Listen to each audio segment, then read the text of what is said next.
Yo, what's going on, YouTube? And welcome back to Goal Line Hockey.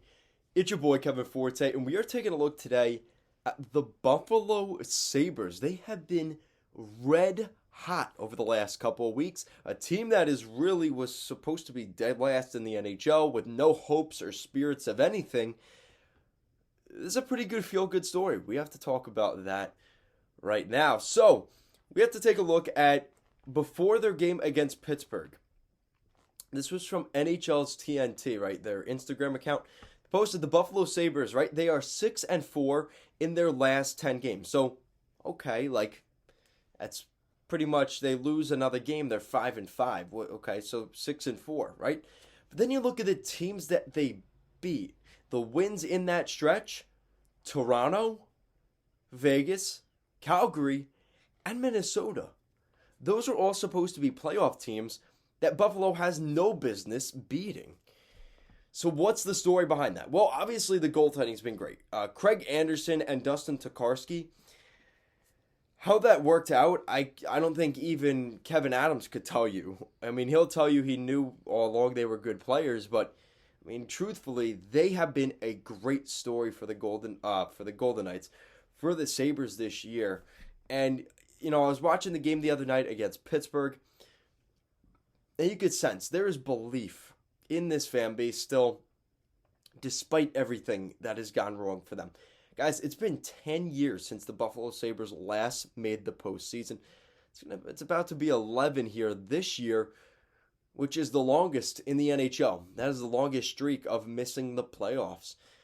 And things have been rough, and I think that we're starting to see this team turn around. You look at the young guys that have come in: Tage Thompson, Peyton Krebs, obviously Alex Tuck, right? And then the guys that are going to be coming in: JJ Peterka, Jack Quinn, Owen Power, right? There is a lot of hope in this Sabres organization, and things are rough. Yes, they are going to finish bottom 5 in these standings, absolutely. But at least you have something to say. We're starting to build that winning culture. And that doesn't happen overnight. It's not like all of a sudden, okay, you win 5 games of 82 one season, and then you go and win and you have a 50-win season. That's not how it works. It's a building process, and these young players are learning that, learning to win and not getting used to losing. We've seen this with a lot of rebuilds in the past where teams will draft multiple first overall picks in a row. The Edmonton Oilers. And they just have all this superstar talent, right? Except there's no leadership there. There's no culture there. And they all end up not developing properly because they get used to the losing that they've been a part of for the past God knows how long. So that's the situation with Buffalo. I'm still not the hugest fan of Kevin Adams in particular. I think the way he handled the Jack Eichel thing, there's going to be long-term effects of that on the Sabres organization. We're going to see something similar to that probably with the Blackhawks. I truly believe that with everything that happened with Rocky Wirtz and stuff like that. I think we're going to see something like that here with Buffalo. It's one of those things where if a guy has to choose, can I go to Buffalo or any other city, maybe other than Chicago, that could be the thing that sets them off from going from Dallas going to Dallas instead of going to Buffalo because of something like that, right? Or hell, it could even help the New York area teams, right? They want to be in the New York area, go to the Devils, go to the Flyers, go to the Rangers, go to the Islanders, right? There's different ways to get around that. And again, the Sabres, though, here creating that culture, and I think that can go away quickly, the whole Jack Eichel thing, if you win. Winning cures everything.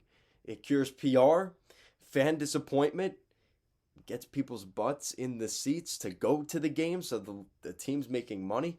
It's all around good. There's good vibes in the locker room. Everybody's doing good. Everybody's, got the mojo and ready to go. I think this is a great step moving forward for this team. You look at the 2 new guys, right, from that Jack Eichel trade, Tuck and Krebs, since joining the Sabres. Excuse me. Alex Tuck, the hometown Buffalo Sabre.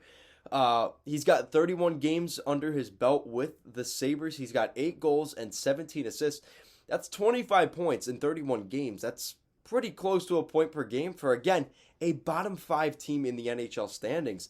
Peyton Krebs, he's only played 29 games, but he's got 6 goals, 8 assists. He's got 14 points in 29 games, so he's getting a point every other game so far in his tenure as a member of the Sabres. Again, mind you, a pretty awful Sabres team. The emergence of Jeff Skinner this season, how badly, he took a huge reset last year, huge setback season. He's come back. He's been playing really well. I've been watching him, his zone entries. He's dancing around the other team. He's got some confidence. This is the Jeff Skinner we remember seeing. If anything, he's better than the Jeff Skinner that we've seen in Carolina for so long. And call me crazy for that, but he has been extraordinarily good this season. Maybe not all about the points, but when you watch the games, he passes the eye test because of just how he dazzles you and how he dances around defensemen. It is incredible.